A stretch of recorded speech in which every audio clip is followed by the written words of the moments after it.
Hello students, how are you? Very good students. आपको अपने daily target fix करना है, उस टारगेट को डेली अचीव करना है। एक दिन आपकी लाइफ जरूर परफेक्ट हो जाएगी, अच्छी हो जाएगी। आपको पंक्चुअली रेगुलरली अपने स्टडी को करते रहना है। इसके प्रीवियस क्लास में हमने डिस्कस किया था रिफ्रैक्शन ऑफ लाइट के विषय में। हमने ये डिस्कस किया कि जब भी लाइट मीडियम चेंज करती है तो उसकी स्पीड चेंज हो जाती है। ये स्पीड का चेंज होना ही रिफ्रैक्शन ऑफ लाइट होता है। तो जब लाइट में रिफ्रैक्शन होता है मीन्स वो वन मीडियम से दूसरे मीडियम में जाती है तो उसकी फ्रिक्वेंसी छोड़ करके बाकी जितनी भी प्रॉपर्टी हैं ऑलमोस्ट सब चेंज हो जाती हैं। तो लाइट का एक ट्रांसपेरेंट होमोजीनियस मीडियम से दूसरे ट्रांसपेरेंट होमोजीनियस मीडियम में जाने पर उसकी स्पीड का चेंज हो जाना रिफ्रैक्शन ऑफ लाइट कहलाता है। ओके, इसमें हम लोगों ने स्नेल लॉ पढ़ा था और refraction through a plane glass slab हम लोगों ने स्टडी किया था। Refraction through multiple media discuss किया था और जो है हम लोगों ने लेटरल डिस्प्लेसमेंट डिस्कस किया था और ये डिस्कस किया था कि किसी प्लेन ग्लास स्लैब में नेट डेविएशन जीरो क्यों होता है, केवल लेटरल डिस्प्लेसमेंट क्यों होता है, ये हम लोगों ने डिस्कस किया था। आज हम डिस्कस करेंगे कि रियल डेप्थ क्या होती है, एपरेंट डेप्थ क्या होती है। जब कोई ऑब्जर्वर रेयरर मीडियम से डेंसर मीडियम की ऑब्जेक्ट को ऑब्जर्व कर रहा होता है तो अपनी एक्चुअल डेप्थ से कम डेप्थ पर क्यों दिखती है। हम अगर एक तालाब के पास खड़े हो जाएं और जा करके देखें तो तालाब हमें कम गहरा दिखता है, वो स्वेलो दिखता है। ऐसा रिफ्रैक्शन ऑफ लाइट की वजह से होता है। कोई अगर फिश है, वो किसी वाटर में है, अगर हम उस फिश को देखेंगे तो हमें एक्चुअल डेप्थ से लेस डेप्थ पर दिखती है। ऐसा क्यों होता है? तो जिस डेप्थ पर वो हमें दिखती है वो आपकी कहलाती है अपरेंट डेप्थ, लेकिन एक्चुअल में वो जहां पर होती है वो कहलाती है रियल डेप्थ। तो हमें देखना है कि एक्चुअल डेप्थ क्या होती है, रियल डेप्थ क्या होती है। एक्चुअल डेप्थ, रियल डेप्थ और रिफ्रैक्टिव इंडेक्स में रिलेशन क्या होता है। जब ऑब्जर्वर रेयरर मीडियम में हो, ऑब्जेक्ट डेंसर मीडियम में हो तब क्या होगा। जब ऑब्जर्वर डेंसर मीडियम में हो, ऑब्जेक्ट रेयरर मीडियम में हो तो क्या होगा। नॉर्मल शिफ्ट क्या होती है, नॉर्मल शिफ्ट किन चीज़ों पर डिपेंड करती है, किस कलर के लिए मैक्सिमम शिफ्ट होगा, किस कलर के लिए मिनिमम शिफ्ट होगा। ये डिफरेंट फैक्टर्स हम डिस्कस करेंगे इस क्लास में। आइए हम देखते हैं real depth and apparent depth. क्या? Real depth and apparent depth. अब रियल डेप्थ को हम डिनोट करेंगे एच आर से, एच स्मॉल आर से। रियल डेप्थ को हम एच आर से डिनोट करेंगे, अपरेंट डेप्थ को हम एच ए से डिनोट करेंगे। ओके, तो आइए देखते हैं। N object in a denser medium. Object कहाँ रखी गई है? डेंसर मीडियम में। हम ऑब्जर्व कहाँ से कर रहे हैं? रेयरर मीडियम से। An object in a denser medium when seen from rarer medium appears to be at a depth smaller than its actual depth in the denser medium। जब भी कोई ऑब्जेक्ट जो कि डेंसर मीडियम में रखी गई हो उसको हम रेयर मीडियम से अगर ऑब्जर्व करते हैं तो वो ऑब्जेक्ट अपने एक्चुअल डेप्थ से कम डेप्थ पर दिखती है। तो जहाँ पर वो दिख रही है वो उसकी अपरेंट डेप्थ कहलाती है, जहाँ वो एक्चुअली है वो उसकी एक्चुअल डेप्थ कहलाती है। हमें एक्चुअल डेप्थ और अपरेंट डेप्थ और रिफ्रैक्टिव इंडेक्स में रिलेशन डिराइव करना है। आइए सेकंड, इसका उल्टा होता है। An object in a rarer medium. अगर ऑब्जेक्ट हमारी रेयरर मीडियम में हो, when seen from a denser medium और ऑब्जर्वर डेंसर मीडियम में हो, appears to at a depth greater than its actual depth in rarer medium, तब वो object अपनी एक्चुअल डेप्थ से ग्रेटर डेप्थ पर दिखेगी। यही कारण है कि जब कोई फिश अगर किसी फिशरमैन को देखती है तो फिशरमैन उसे टालर दिखेगा, क्योंकि फिशरमैन कहाँ खड़ा है? एयर में। फिश कहाँ है? वाटर के अंदर। तो कोई अगर फिश किसी फिशरमैन को देखेगी तो वो उसे टालर दिखेगा, जबकि फिशरमैन अगर फिश को देखेगा तो वो उसे लेस डेप्थ पर दिखेगी। ओके, तो जब ऑब्जर्वर डेंसर मीडियम में हो और ऑब्जेक्ट रेयरर मीडियम में हो तो अपरेंट डेप्थ रियल डेप्थ से ग्रेटर होती है, और जब ऑब्जर्वर रेयरर मीडियम में हो, ऑब्जेक्ट डेंसर मीडियम में हो तो अपरेंट डेप्थ रियल डेप्थ से स्मॉलर होती है। Okay, case one, object in a denser medium. Object denser medium में है। लेट एन ऑब्जेक्ट ओ, ये ऑब्जेक्ट ओ है, let an object O placed in a denser medium at a depth H. देखिए ये कोई एक ऑब्जेक्ट ये ओ है, ये डेंसर मीडियम में ये 4 डेप्थ पर रखी हुई है। HR यहाँ पर रियल डेप्थ है। आप रेफ्रेक्टिव इंडेक्स n, और इस मीडियम का रेफ्रेक्टिव इंडेक्स क्या है, n है डेंसर मीडियम का।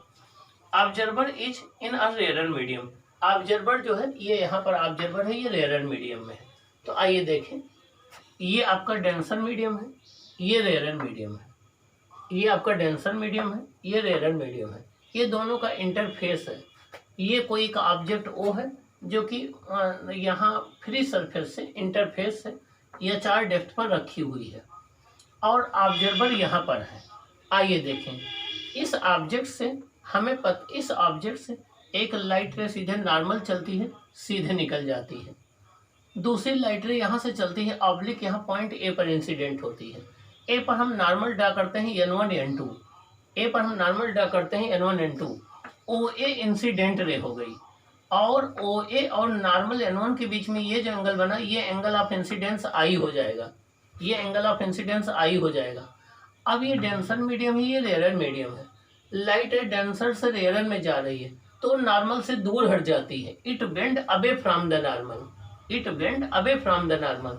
तो देखिए लाइट नॉर्मल से दूर हट गई, ये एंगल ग्रेटर हो गया। अब अगर इस रे को अगर हम बैक साइड में प्रोड्यूस करें तो ऐसा लगेगा यहाँ पॉइंट आई से आ रही है। इस ऑब्जर्वर को ये लगेगा कि ये जो रे है ये यहाँ ओ से ना करके पॉइंट आई से आ रही है।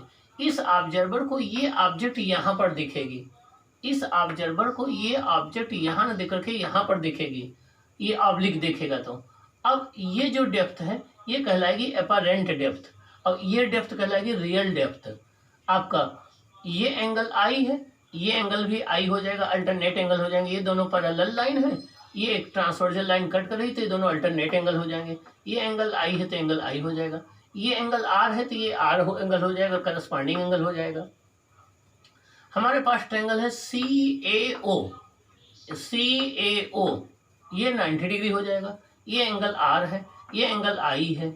ओके, आइए अब हम डिस्कस करते हैं। From Snell law, Snell law अगर हम अप्लाई करेंगे एट पॉइंट ए पॉइंट पर अगर हम स्नेल लॉ अप्लाई करेंगे तो स्नेल लॉ क्या कहता है, इस मीडियम का साइन ऑफ एंगल इंटू इस मीडियम का रेफ्रेक्टिव इंडेक्स। तो sine I into denser medium का refractive index equal to sine R into rare medium का रेफ्रेक्टिव इंडेक्स, इस मीडियम का रेफ्रेक्टिव इंडेक्स इंटू इस मीडियम का एंगल। तो यहाँ से हो जाएगा sine I upon sine R equal to N R upon N T. अगर एन आर को हम एयर मान लें जिसका रेफ्रेक्टिव इंडेक्स 1 होता है, एन डी को हम एन मान लें, डेंसर मीडियम रेफ्रेक्टिव इंडेक्स को एन मान लें, तो sine I upon sine R equal to 1 upon N आ जाएगा। Sine I upon sine R equal to 1 upon N आ जाएगा। If I and R are small, अगर आई और आर छोटे हों तो साइन आई किसके इक्वल हो जाएगा, 10 आई के। साइन आर किसके इक्वल हो जाता है, 10 आर के, इक्वल टू आई के इक्वल हो जाता है। अब आइए देखें, हम जहाँ साइन आई है वहाँ 10 आई देख सकते हैं, जहाँ साइन आर है वहाँ 10 आर राइट कर सकते हैं। तो जगह 10 I upon 10 R equal to 1 upon N हो जाएगा। अब 10 आई देखते हैं, हमारा ट्रायंगल है COA, 10 आई हो जाएगा परपेंडिकुलर अपॉन बेस। परपेंडिकुलर क्या है CA, बेस क्या है CO, तो 10 आई हो जाएगा CA अपॉन CO, ये 10 आई की वैल्यू हो जाएगी। आइए 10 आर देखते हैं, 10 आर हो जाएगा आपका perpendicular upon base CA upon CI, हो जाएगा CA अपॉन CI, तो इक्वल टू 1 अपॉन एन। यहाँ से ये आ जाएगा CA upon CO into CI upon CS, CA cancel हो जाएगा, CI upon CO equal to 1 upon N आ जाएगा, CI upon CO equal to 1 upon N आ जाएगा। अब CI कितना है आइए देखते हैं। CI हमारा है जहाँ पर हमें इमेज दिख रहा है, ये है अपरेंट डेप्थ, तो ये हमारा हो जाएगा कितना HA, जिसको हम अपरेंट डेप्थ बोलते हैं। और हमारा CO कितना हो जाएगा, CO हमारा रियल डेप्थ है जिसको हम HR बोलते हैं, तो ये हो जाएगा HR। तो HA upon HR equal to 1 upon N, यहाँ से HA इक्वल टू क्या हो जाएगा HR upon N, H A equal to क्या हो जाएगा, एच आर अपान एन। इसका मतलब है apparent depth equal to real depth upon refractive index. Apparent depth equal to हो जाएगा real depth upon refractive index. तो यहाँ से आ जाएगा, अब एन की वैल्यू ग्रेटर देन 1 होती है तो H A less than H R हो जाएगा।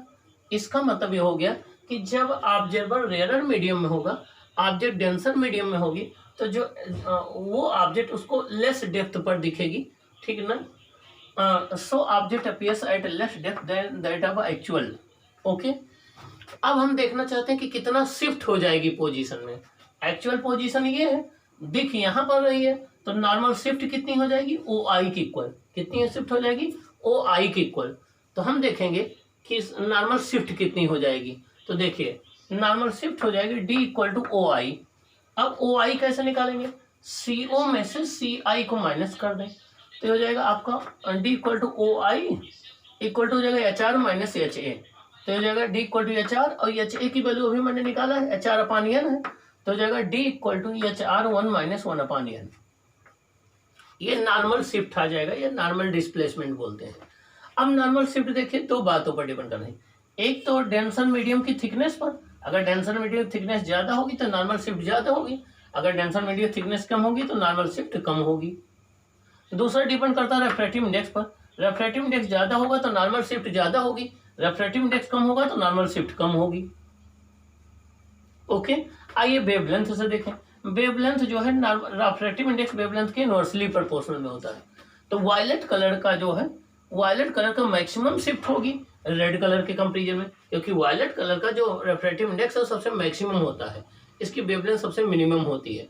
तो वायलेट कलर, अगर हम डिफरेंट कलर्स की बात करें, ग्लास स्लैब में उनका डिस्प्लेसमेंट देखें तो वायलेट कलर सबसे ज़्यादा डिस्प्लेस्ड होगा और रेड कलर सबसे कम डिस्प्लेस्ड होगा।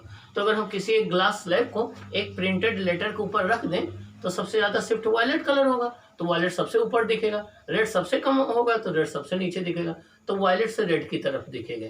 ओके, तो ये रहा आपका जो है रियल डेप्थ और अपरेंट डेप्थ। अब सेकंड केस इसी का है, जब ऑब्जर्वर डेंसर मीडियम में हो, ऑब्जेक्ट रेयर मीडियम में हो, तब क्या होगा। आइए हम वो केस डिस्कस करते हैं। Second case,